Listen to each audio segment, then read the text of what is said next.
Halo Sobat YouTube, jumpa lagi di channel Mas Yofi 13. Kali ini kita akan bahas tentang KPR.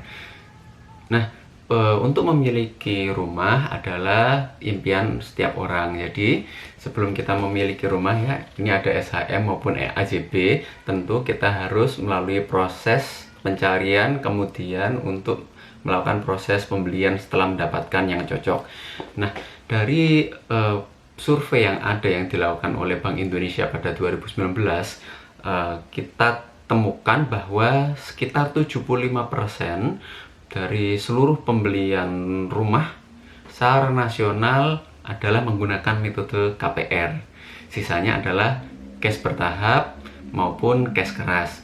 Sehingga kita bisa katakan bahwa mayoritas pembeli rumah di Indonesia adalah KPR melalui kredit pemilikan rumah. Sehingga penting kiranya untuk mengetahui seluk-beluk KPR dari mulai pengajuannya, bagaimana kita memilih bank terbaik, hingga proses ketika nanti sudah selesai bagaimana pelunasannya ya. Semuanya akan kita bahas di channel Mas Yofi 13. Nah, video ini sendiri adalah video kelima dari video series KPR kita. Karena sebelumnya sudah ada 4 video yang lebih menekankan pembahasannya pada pelunasan KPR, dari mulai pelunasan KPR syariah, pelunasan KPR sebagian konvensional, kemudian simulasi perhitungan cicilan maupun perhitungan bunga, kemudian cara pengajuan pelunasan. Nah, pada video kali ini, video kelima, karena banyaknya pertanyaan di komentar di channel Mas Yofi 13 tentang saran sebaiknya memilih bank yang mana, bank terbaik atau bank yang termurah untuk mendapatkan KPR, maka video ini dibuat. Oke. Nah, pada video ini kita akan bahas 7 tips untuk memilih KPR terbaik, bank KPR terbaik. Kita tidak akan memfokuskan pada apakah kita akan ngambil bank syariah ataukah kita akan ngambil bank konvensional, karena apakah pilihannya pada syariah atau konvensional ya kita serahkan pada kebutuhan masing-masing, punya preferensi masing-masing ya. Nah, dari 7 pokok itu ya kita akan bahas satu-satu. Nah, sebelum nanti kita mengarah pada satu kesimpulan sebenarnya bank yang seperti apa sih, nanti juga akan kita berikan clue dari apa yang sudah kita alami ya. Jadi yang pertama adalah kita harus pilih berdasarkan bunga ya, berdasarkan bunga. Karena apa? Karena bunga ini akan sangat mempengaruhi dari cicilan kita. Semisal kita ambil selama 15 atau 20 tahun, maka dari ujung ke ujung, dari tahun pertama hingga akhir tempo, besarnya cicilan kita akan sangat tergantung pada bunga. Sehingga nomor 1, cari KPR dengan bank yang memiliki bunga terbaik. Bunga terbaik itu artinya apa? Bunga yang single digit. Single digit itu ya istilahnya di bawah 10% ya. Nah, kita tahu banyak sekali bank-bank yang menawarkan bunga masing-masing dengan metodenya masing-masing ya. Kemudian dari bunga itu, kalau konvensional ada bunga sendiri, kemudian syariah juga ada bunga sendiri. Nah, dari pengalaman saya biasanya kalau konvensional itu kadang ada yang memiliki bunga single digit ya. Ada yang 6%, ada yang 9%, ya ada pula yang di atasnya. Nah, kalau syariah biasanya bunganya kebetulan single digit, tapi semuanya dari ujung ke ujung biasanya mereka mendapatkan cicilan yang flat ya. Jadi itu harus kita perhatikan, pastikan Anda memilih bank yang single digit. Nah, kedua, masih masalah dengan bunga, tapi kita harus pikirkan terkait dengan bunga yang diterapkan. Nah, semisal nih bunga itu apakah fix and cap atau floating ya. Dari pengalaman saya, kita lebih prefer atau kita akan lebih mendapatkan keuntungan jika kita mendapatkan bunga fix. Tapi fix yang mana? Fix yang sesuai dengan tips yang pertama, tips yang single digit ya. Artinya kalau kita diberikan pilihan apakah kita ngambil bunga yang fix tidak berubah namun double digit, kemudian satunya fix and cap kemudian floating ya, tapi fix and capnya itu single digit, maka kalau dari saya sendiri saya akan pilih fix cap kemudian floating. Nah, tapi ada dengan catatan ya. Jadi semisal dari pengalaman saya bisa mendapatkan bunga fix selama 3 tahun di angka single digit yaitu 9%, kemudian capnya sekitar 10% selama 2 tahun berikutnya yaitu tahun keempat sampai tahun kelima, kemudian sisanya floating. Nah, ini juga perlu kita catat bahwa kita juga harus tahu sebelum kita apply atau kita mengajukan KPR ke bank tersebut, kita harus cari tahu datanya dari historis, dari sejarah.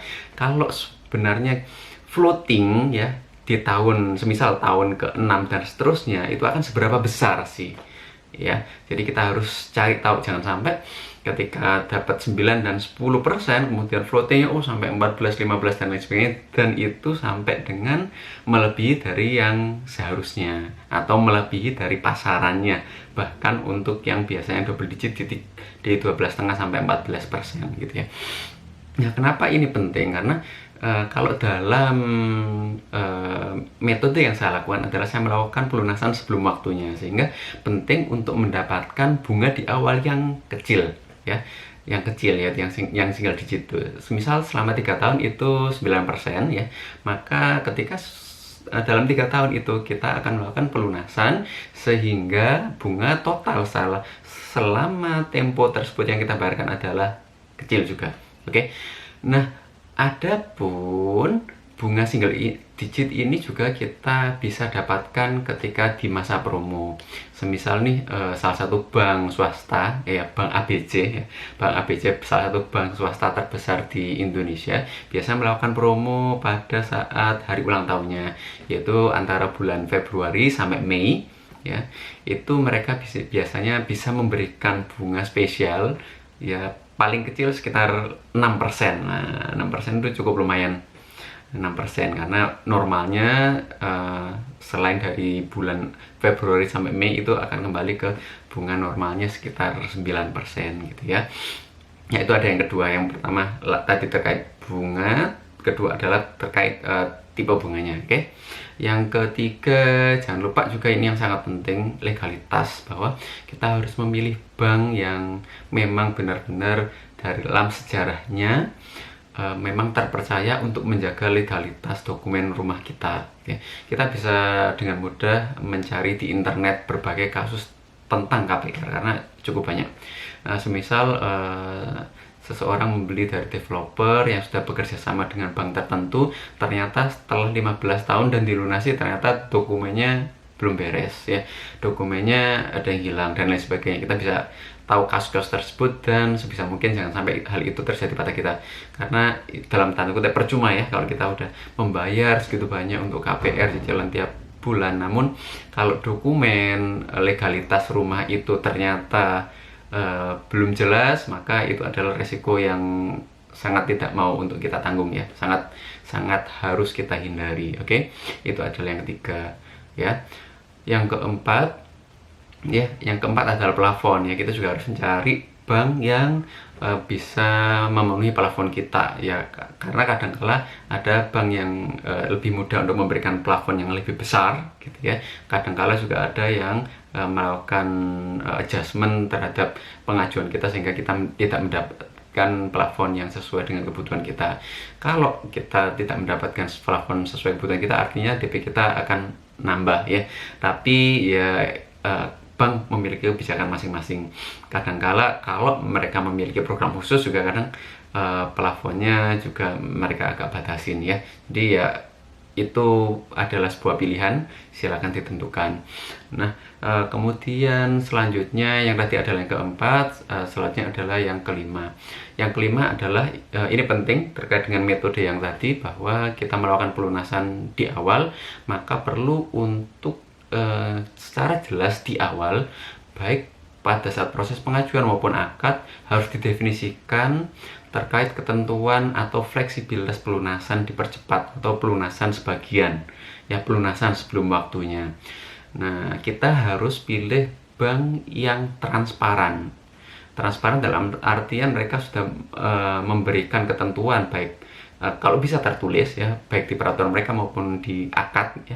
Semisal kalau melakukan pelunasan bisa dengan nilai berapapun, kapanpun ya, tidak membatasi berapa kali pelunasan, namun dengan adanya penalti. Misal dalam kasus saya adalah saya bisa melakukan pelunasan KPR kapanpun dan dengan value atau nilai pelunasan berapapun dengan penalti 2%. Nah, saya lebih mending memilih penalti 2% itu daripada tidak transparan atau tidak fleksibel, kita tidak bisa melakukan pelunasan kapanpun. Nah, karena dalam banyak kasus bank itu tidak secara jelas memberikan aturan bagaimana kita melakukan pelunasan lebih cepat dari yang seharusnya, sehingga ketika kita melakukan pelunasan, oh ternyata yang harus kita bayar tidak hanya cicilan atau hutang pokok saja, tapi ternyata margin sampai ujung ternyata kita harus bayarkan, dan kita hanya mendapatkan diskon. Artinya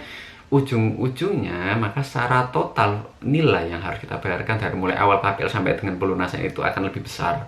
Jadi ya lebih pilih untuk fleksibilitas itu ya. Itu yang kelima. Kemudian yang keenam adalah transparansi. Jadi lebih baik memang cari bank yang transparan, yang memang ketika kita membutuhkan data untuk melihat sisa hutang pokok kita berapa gitu ya, cicilan kita berapa, kalau bisa malah porsi bunga, kemudian porsi hutang pokok itu seberapa per bulannya, perkembangannya dari awal sampai akhir, porsinya pergerakannya seberapa. Cari bank yang memang transparan. Nah, kebetulan bank konvensional yang tadi saya sebutkan itu cukup transparan, dan termasuk yang kita sendiri ketika melakukan pelunasan sangat dipermudah ya, sangat dipermudah. Pun ketika kita meminta simulasi, setelah pelunasan sebagian, hutang pokoknya sisanya seberapa gitu ya, cicilannya seberapa, porsi hutang pokok, kemudian porsi bunganya seberapa, semuanya dikasih. Jadi kita harus memilih bank yang demikian, harus transparan ya. Jadi kita juga sebagai nasabah juga lebih enak mengatur strateginya ya. Kemudian yang terakhir adalah terkait promo. Nah, kalau tadi ada promo terkait bunga, ini juga kadang ada promo terkait bebas biaya administrasi atau provisi. Nah, itu juga ya bisa juga untuk kita jadikan salah satu pilihan. Jadi memang butuh untuk sering-sering survei, sering-sering mengunjungi kantor bank, baik yang BUMN, baik yang swasta, baik yang syariah, sehingga kita memperoleh lebih banyak informasi, kita mengumpulkan banyak brosur, kita tanya-tanya dari mulai proses pengajuan bunga, perhitungannya seperti apa ya, transparansi mereka ketika pelunasan seperti apa gitu ya. Nah, itu sangat penting. Karena apa? Karena semua dari 7 ini akan mempengaruhi adalah dari perjalanan kita ketika proses pengajuan hingga proses pelunasan di akhir. Nah, ini akan mempengaruhi total nilai yang akan kita bayarkan selama masa KPR itu. Nah, dari pengalaman saya melakukan 2 kali KPR. Yang pertama bank syariah ya, bank syariah swasta ya, salah satu yang terbesar juga. Nah, hal yang positif yang saya dapatkan adalah meskipun bunganya double digit, yaitu sekitar 12,5%, dan itu cicilannya flat dari ujung ke ujung selama 15 tahun ya, bank warna ungu ya. Mereka juga bagusnya pelayanannya bagus ya, secara bunga juga cukup kompetitif dibandingkan dengan bunga bank syariah yang lainnya. Karena bunga bank syariah lainnya sekitar 13%, 14%, bahkan ada yang di atasnya ya. Kemudian yang tidak kalah penting yang tadi yang saya jabarkan nomor 3 itu ada legalitas. Jadi ketika saya melakukan pelunasan, legalitas ternyata semua sudah beres ya, dan itu sangat lengkap sekali diberikan ke saya ketika serah terima. pun sekitar tidak sampai 6 bulan dari pengajuan KPR dari akad itu, saya sudah bisa request kopi dari seluruh dokumen legal yang memang hak saya, kopi dari SHM, kopi dari AJB ya, kopi dari PBB, kopi dari IMB, semuanya diberikan ke kita sebagai nasabah. Jadi itu hal yang sangat positif ya, Bank Syariah warna ungu. Nah, namun ya tentu itu saat masa saya, bisa jadi kondisi sekarang bisa jadi berbeda, makanya perlu untuk survei secara langsung. Kemudian KPR yang kedua saya adalah di bank konvensional tadi yang saya sampaikan, Bank ABC ya, bank swasta terbesar di Indonesia. Saya mendapatkan bunga 9% di fix 3 tahun, kemudian misalnya di cap 2 tahun adalah 10%. Kemudian ketika saya tanya floatingnya berapa, ketika di awal floatingnya sekitar ya 11 maksimal 13%. Jadi ya masih oke. Saya masih ada waktu 3 tahun untuk melakukan pelunasan. Kemudian itu akan bisa saya manfaatkan untuk semakin mengecilkan cicilan ya. Kemudian untuk penjelasan cicil ini bisa dicek pada video, pada series KPR yang lainnya. Nah, dua bank ini ada salah satu bank yang terbaik juga ya. Yang tadi konvensional sangat memudahkan ketika melakukan pelunasan, sangat terbuka ketika kita meminta porsinya, porsi pembagian hutang pokok seberapa, porsi pembayaran bunga seberapa, bahkan simulasi secara lengkap ketika kita minta, mudah. Ketika kita pakai aplikasinya ya, e-mobile-nya, kita cek pergerakan hutang kita sangat gampang. Dan ketika kita melakukan pelunasan sebagian, kita kena penalti 2%, langsung tidak sampai 7 hari langsung diproses. Kemudian pada saat hari pelunasan langsung terupdate di aplikasi. Sangat bagus secara pelayanan ya, legalitas juga terjaga ya.